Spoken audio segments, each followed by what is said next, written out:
Hallo allerseits, ich bin heute beim Spur 1 Team Rummelshausen, das ist 20 Kilometer westlich von München, in der Nähe von Dachau. Die haben eine modulare Spur 1 Anlage, Maßstab 1:32 realisiert, die ungefähr 100 Quadratmeter Anlagenfläche braucht und die aus mehreren Anlagenteilen besteht. Hier der erste Teil, das ist ein Durchfahrbahnhof mit 2 Bahnsteigen, je ein Bahnsteig mit 2 Gleisen pro Richtung und 2 Gleise, die vorbeiführen. Dann haben wir hier einen Kopfbahnhof, einen großen, auf dem die Züge aufgegleist werden. Auf den gehe ich später auch noch mal näher ein. Und dann kommen wir hier zu einem weiteren Bereich, in dem unten ein Schattenbahnhof ist und oben eine Bekohlungsanlage und ein Betriebswerk. Und das Betriebswerk werde ich jetzt auch gleich etwas näher anschauen.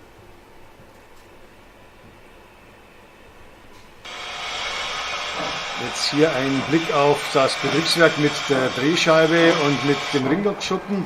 Der Ringlokschuppen siebenständig von Studio 95 als Fertigmodell und die Drehscheibe ist von Lokomotivführer Lukas mit 81 cm Bühnenlänge, auf die jetzt gerade mal eine Dampflok fährt. Und dann sehen wir mal die Drehscheibe in Aktion.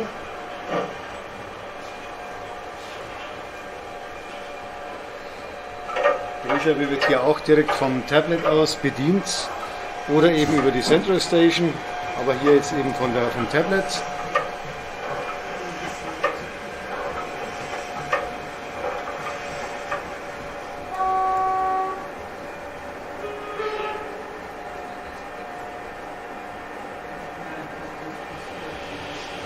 Neben der Drehscheibe ist noch eine Dieseltankstelle und ein großer Wasserturm, auch ein kompletter Eigenbau.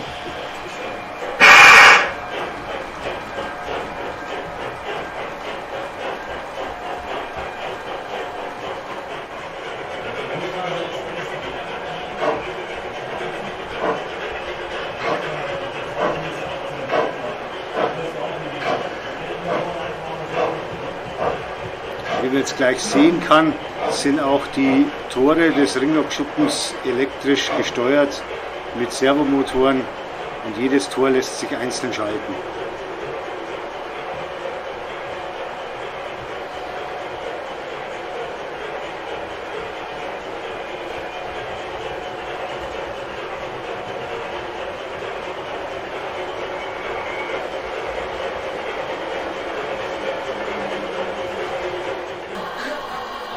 Im Ringlokschuppen gibt es natürlich auch Arbeitsgruben, die sogar beleuchtet sind.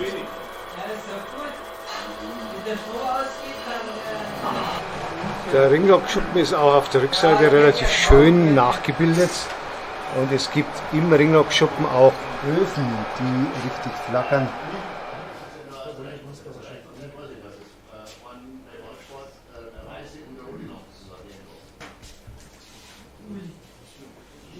Die Feder ist Atom.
Großbekohlungsanlage hat Otto Höchtl gebaut, auch ein Clubmitglied des Spur 1 Teams Rummelshausen.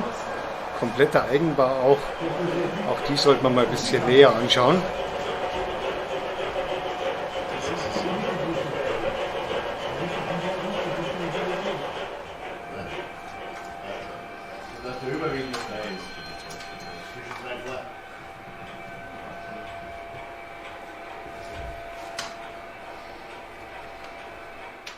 Unter der Großbekohlungsanlage ist auch ein Schattenbahnhof mit insgesamt 3 Abstellgleisen je Richtung plus einem Durchfahrgleis. Und hier ist momentan die V200 geparkt zum Beispiel.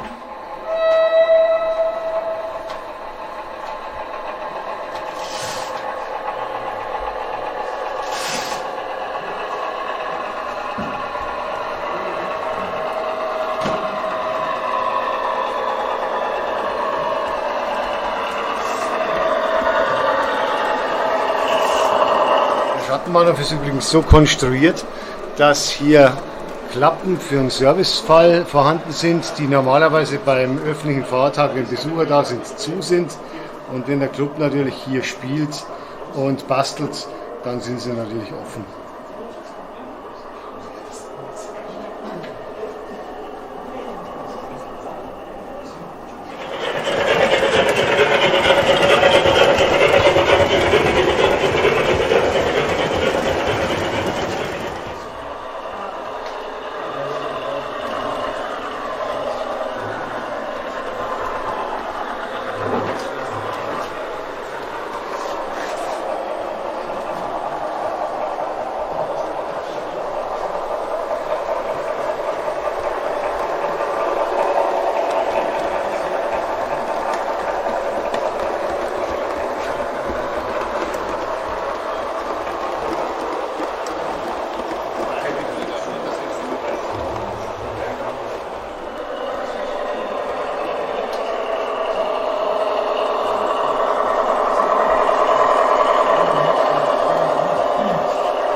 Gefahren wird hier beim Club übrigens im Normalfalle immer manuell, entweder mit einer Central Station 2 von Märklin, das sind glaube ich 3 Stück im Einsatz.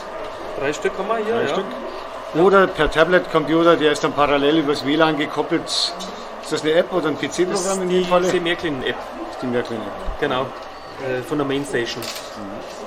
Mit der fahren wir dann.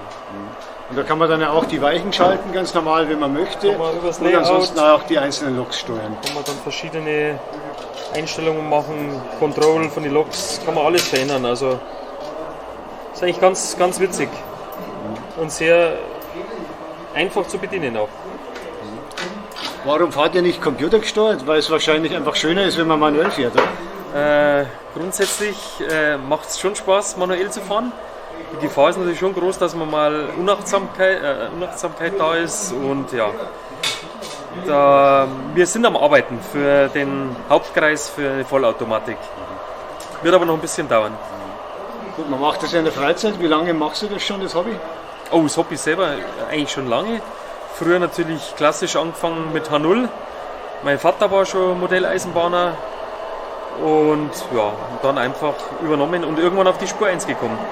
Wie lange her? Spur 1 ist auch schon 10 Jahre oder länger? Das reicht gar nicht. Also Spur 1 mit meinem Vater schon länger und also richtig eingestiegen eigentlich mit dem ersten vollwertigen Modell, das so richtig detailliert war auch. Das war die von der Firma KM1, die Baureihe 50.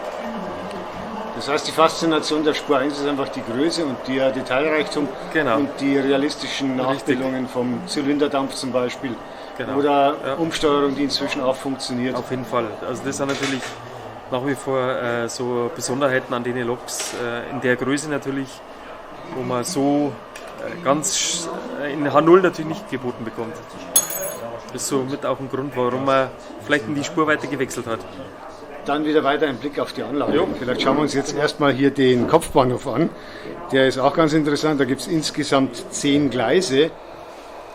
Die 10 Gleise sind hier über 2 Doppelkreuzungsweichen und eine Hosenträgerkombination so aufgebaut, dass man mit jedem Zug auf jedes Gleis kann und rausfahren kann in die Anlage und rein. Und das ist hier der einzige Kompromiss bei dieser Anlage, die normalerweise mit 1176er mm Radius und 1,38 Meter Radius fährt, dass man hier in den Kopfbahnhof aus Platzgründen nur mit 1020er Radius fahren kann.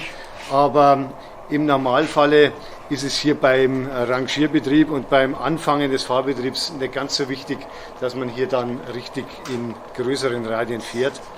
Warum habt ihr generell nur 1176er und 1,39 Meter? Vom Prinzip her würde ja der Raum eigentlich reichen für größere, aber dann ist wahrscheinlich nicht mehr so viel Fahrbetrieb möglich, weil dann die Radien so viel von der Landschaft wegfressen. Genau so sieht es aus. Wir haben in den großen Bögen außen haben wir den 1770er Radius und innen den 1520er Radius vom Hübner verlegt und haben auch die 2321er Weichen von ihm verbaut. Später kamen dann die Bogenweichen dazu, dadurch haben wir natürlich auch noch unheimlich viel an Länge gewonnen. Und hier im Kopfbahnhof sind wir halt über den 1394er Radius nicht hinausgegangen, weil es uns sonst einfach zu viel Länge verloren gegangen wäre. Das heißt, zugunsten längerer Züge, die man zusammenstellen kann, macht man einfach dann engere Gleisbögen, engere Radien. Ein Kompromiss mussten wir eingehen und das war hier in dem Fall für uns das kleinere Übel. Gut, dann schauen wir, was als nächstes fährt. Das er da. Das Krokodil, hä? Ja. Ja, auch wieder die Diskussion, die hatte ich bei einem der letzten Videos, dass sich jemand aufgeregt hat, warum ich das Krokodil nicht mit dem Handschuh genommen habe. Aber das Krokodil bei dem Gewicht kannst du es gar nicht mit diesen Handschuhen anpacken. Das geht nicht, die rutscht nämlich ständig durch. Rutscht sonst durch und das funktioniert einfach nicht. Man braucht einen gewissen Halt, wenn man so ein schweres Modell in die Hand nimmt. Ja, ich fand es nur lustig bei einem der letzten YouTube-Videos, dass sich einer tatsächlich aufgeregt hat, warum ich das Krokodil nicht mit Handschuhen, wenn doch Handschuhe zum Liefern Das ist dann einer der Fraktion oder aus der Fraktion der Nietenzähler, der Vitrinenbahner, die ich hiermit recht herzlich grüße.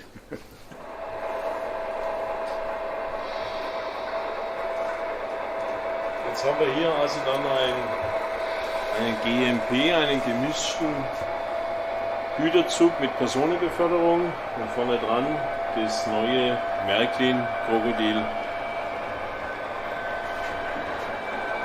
Und das läuft eigentlich ganz schön.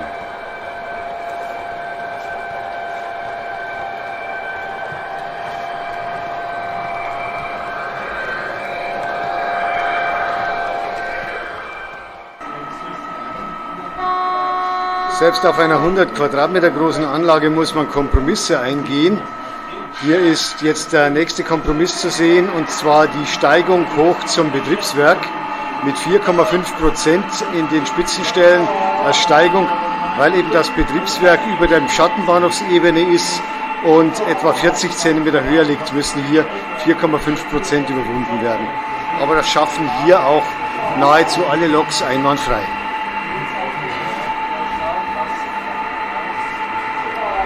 Die einen spielen mit Tablets, die anderen bringen ein Tablet mit, aber ein ganz anderes. Ist das eine Nachbildung oder ist das Original? Nein, das ist ein Original-Fabrikschild von einer spanischen Breitspurlok, die bei Maffei hier in München gebaut worden ist. Maffei ist wirklich die alte Firma, die unten im englischen Garten war, in der Hirschau. Also, und so Schilder sind wirklich Raritäten, weil von den deutschen Lokomotiven sind überwiegend alle eingeschmolzen worden zur Kriegszeit und sind Patronenhülsen draus gemacht worden, weil sie aus Messing sind, die Schilder. Und darum kann man sagen, ist es schon eine Rarität, eigentlich so ein Maffei-Schild im Original. Dankeschön, dann haben wir jetzt ein anderes Tablet auch mal gesehen. Das ist auch eine nette Abwechslung hier auf dem Stammtisch. Die einen eben wirklich vorbildgerechte Sachen und jetzt gleich was nicht ganz vorbildgerecht ist, eine etwas umgebaute Lokomotive. So manche Modellbahner bestehen ja auf Vorbildtreu und Vorbildgerechtigkeit. Hier in Rummelshausen sieht man zwar auch viele Loks sehr vorbildgerecht, aber man sieht auch mal ein anderes Beispiel. Das ist eine umgebaute Märklin DH 360 bei der hier ein Clubmitglied einfach mal das Dach abgesägt hat und eine Cabriolok, eine Fantasielok gemacht hat, die hier nett in Szene gesetzt ist, mit einer Blasmusikkapelle und mit vielen, vielen Figuren und Brotzeit und alles Mögliche gibt es. Und es wird natürlich gefeiert.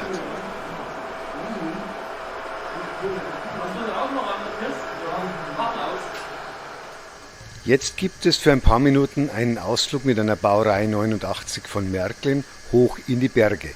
Und zwar ins Gebirgsdorf Kraxelstein.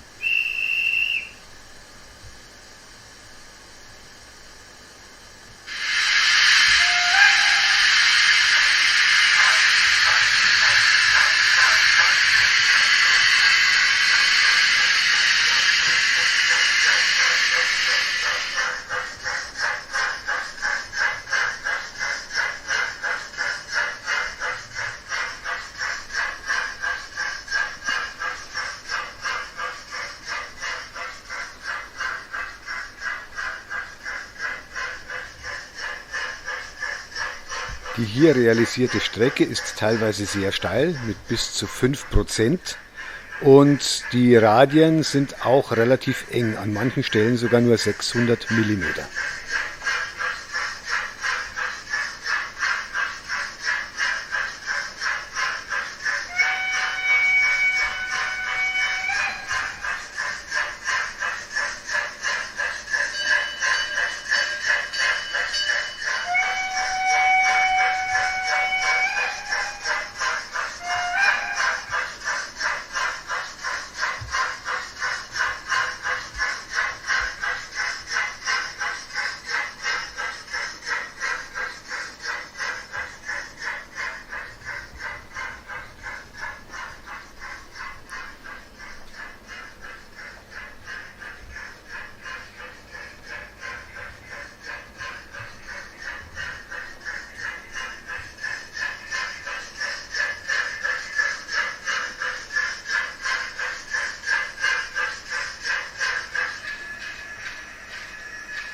Auch das Gebirgsdorf Kraxelstein ist wirklich sehenswert.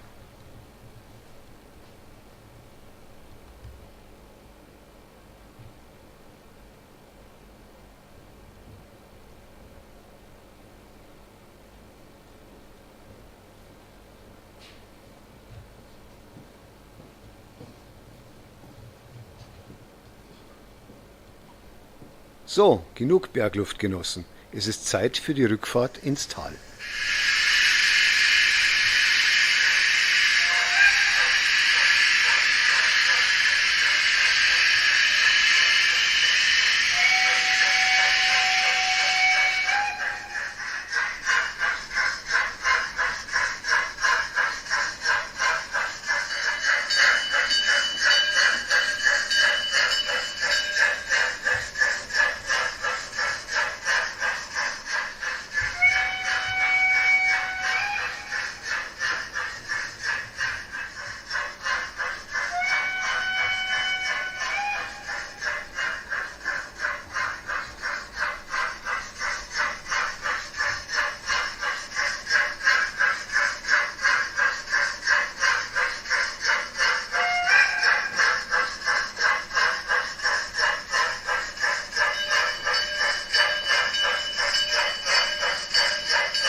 Nach diesem Gebirgsausflug nehme ich Sie jetzt mit in die benachbarte Ortschaft Rummelshausen.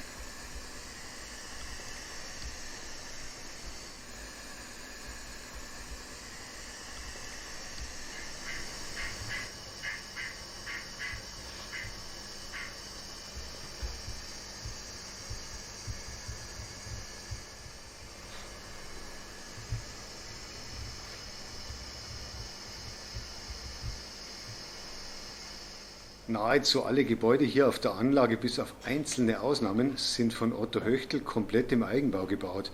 Wie hier beispielsweise der Bahnhof Rummelshausen und das Baugerüst Und auch die ganze Landschaft ist weitestgehend von ihm hier gestaltet. Und mit diesem kleinen Lokschuppen hat die Arbeit vom Otto Höchtl angefangen, der aber leider heute nicht da ist. Das nächste Mal wird er dann wieder beim Stammtisch mit dabei sein.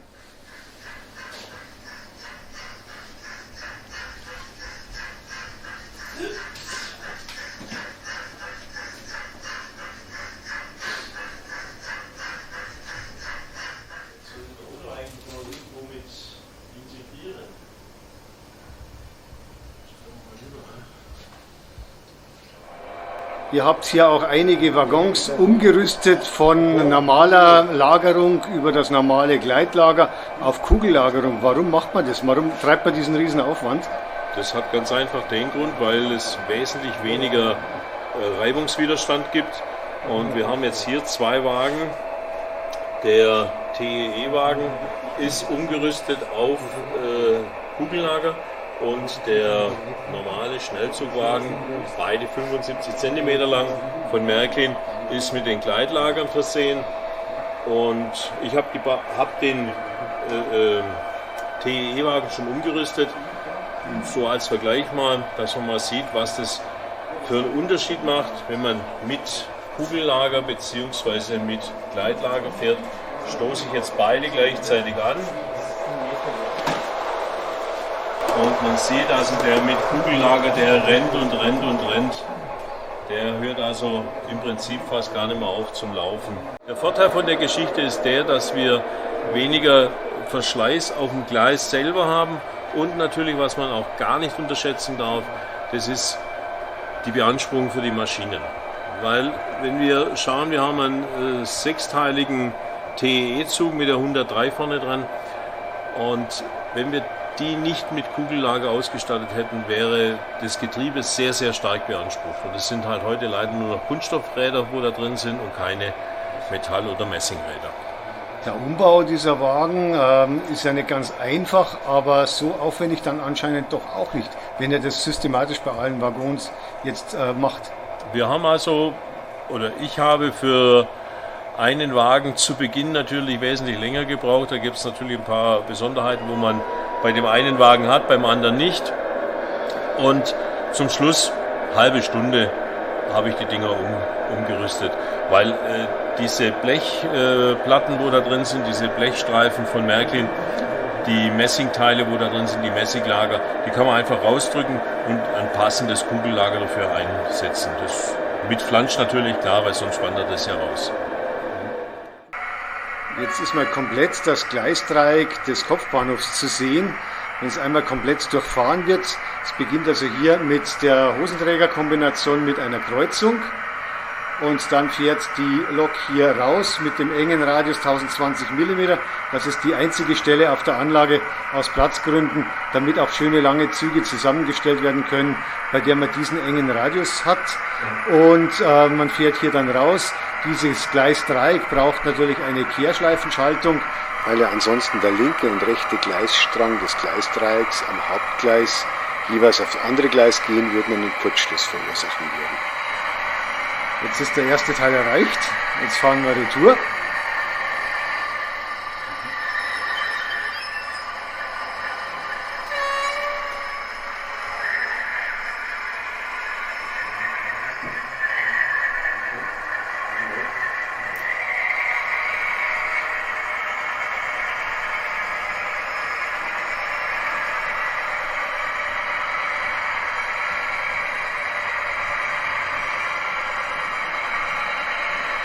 Vorbei am großen Stellwerk München Hauptbahnhof.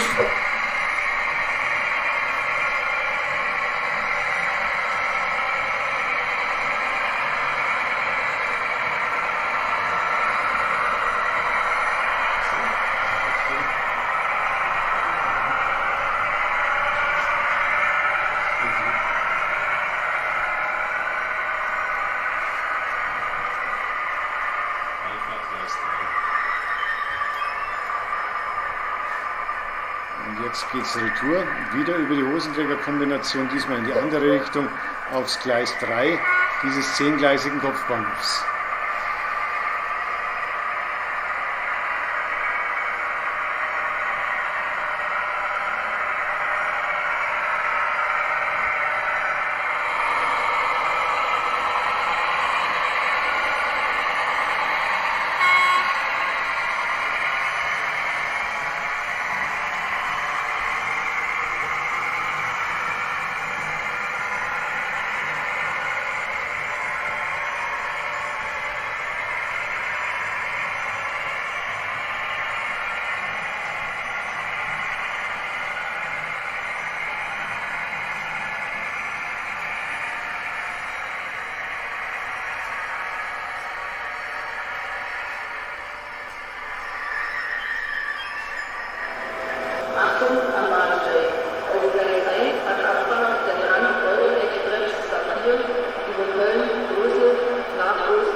Der Märklin-Hübner Schienenbus ist ja mit einem Geräusch ausgestattet, mit dem viele nicht so ganz einverstanden sind. Und manche rüsten ihn nach, wie hier beispielsweise in Rummelshausen. Da ist ein Zimo-Decoder eingebaut worden und den hören wir uns jetzt mal an.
Nur aufbremsen, oder?